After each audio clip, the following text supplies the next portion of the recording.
Welcome back to Inside Politics. We're talking with Dr. Bruce Oppenheimer from Vanderbilt University about congressional matters and a little politics for 2018 in this section as well. Dr. Oppenheimer, just to wrap up sort of our sexual harassment conversation at the beginning of it, there's been reported up to $17 million in taxpayer money has been spent over the years to settle harassment claims against members of Congress. There's been talk about having legislation. Jim Cooper from Nashville, Marsha Blackburn, also a congressman, and Diane Black all seem to be supporting this. Is this going to have enough legs in Congress to get through to really make some changes and do these disclosures, maybe even some clawbacks for some of these funds? I think it's likely that this is going to occur either through legislation or through the House just deciding to do it. I suspect that some of the charges will be against members who are no longer in Congress. I suspect we're going to see other staff people who have not said anything come forward. I think we're so far we've just seen the tip of the iceberg. I think, and it's not just again not just in Congress. You're going to see we've seen a push for it here in the state legislature as well. In what's going to get revealed, I mean, beyond Dunham, I mean, you're seeing a push to do something more systematically. I think you'll see it in city halls. I think you'll see it throughout society. Let's go to 2018 politics, even though the issue we just talked about could certainly color all that for all the races we've been talking about. There's an open seat in Tennessee. Senator Corker is not seeking re-election. Who do you see as the front runner on the Republican side? Marsha Blackburn seems to be who everybody talks about. Do you agree? I would think so. She has the most name recognition, most visibility, the most experience in running for office. I suspect she has an ability to raise money for that sort of campaign. So I think she would be the front runner unless we see something happen. Now, she has been fortunate enough not to really run in competitive races in recent years, and so I always am concerned if you get in a competitive race, how strong a candidate you really are. And some people look like pretty good candidates, and they are when they're not in a competitive race, and they turn out to be not such good candidates. So former Congressman Stephen Fincher, who's her opponent on the Republican side, might still have a chance?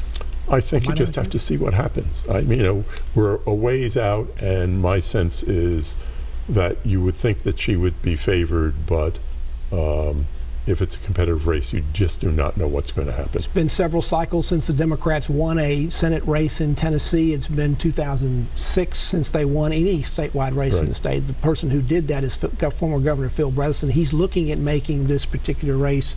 Do you think he will run, and what are his chances? Often these decisions are not strategic, they're personal, and so I think it would be, it's hard to say whether Bredesen will decide to run. He will have been out of office for 8 years. He's 8 years older. Does he want to get back involved and go through the slogging of that? And if you think of it, it's really been 12 years since he had a competitive race. So I think he has a nice positive halo around him, and especially when you're not running, you look better.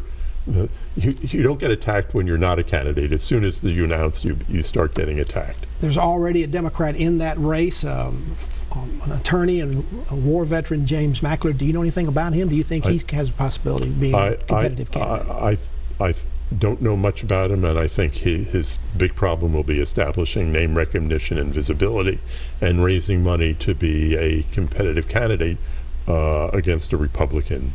Certainly given the lean of Tennessee over the last, since '94, it's going to be an uphill fight in a Senate race. Let's talk briefly about the governor's race. It's an open seat as well. Governor Haslam cannot seek re-election because of term limits.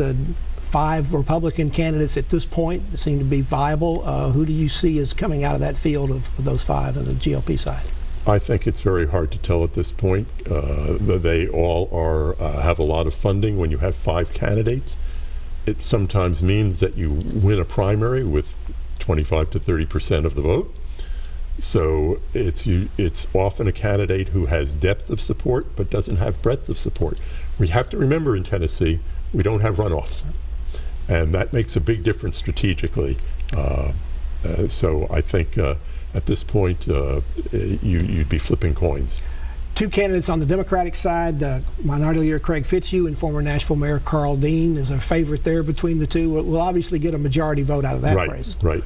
And there may be some minor candidates who get in, so you never know whether. But I would think that Dean's visibility and the resources he has to bring to potentially to a race would make him a favorite at this point.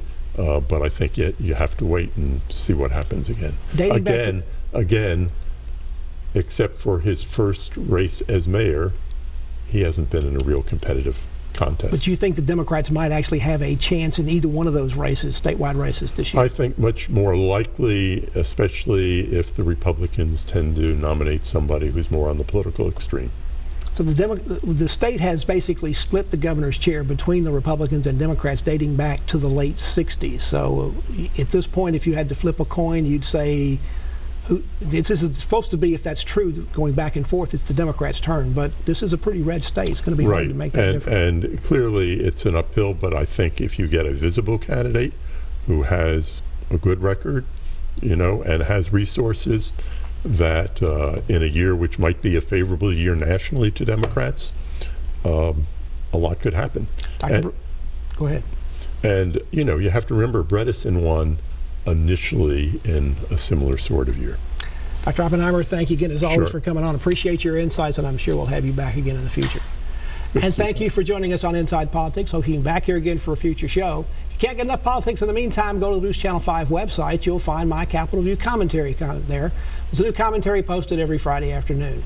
Enjoy the rest of your weekend, and we'll see you back here next time. Goodbye.